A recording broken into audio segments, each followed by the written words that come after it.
ঈদের দিন সকাল 7:30টায় জাতীয় ঈদগাহ মাঠে প্রথম নামাজ অনুষ্ঠিত হবে বলে জানিয়েছেন ঢাকা দক্ষিণ সিটি কর্পোরেশনের প্রশাসক আব্দুস সালাম। বেলা 11:30টার দিকে ঈদগাহ মাঠ পরিদর্শন শেষে তিনি এই কথা বলেন। তিনি আরও বলেন, ঈদগাহ মাঠে রাষ্ট্রপতি ও প্রধানমন্ত্রী নামাজে অংশগ্রহণ করবেন।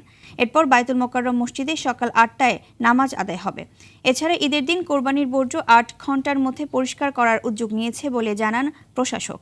কোরবানির বর্জ্য ড্রেনে না ফেলার আহ্বান জানিয়ে তিনি আরও বলেন, জনগণের সহযোগিতা না থাকলে বাসযোগ্য নগর গড়ে তোলা সম্ভব না।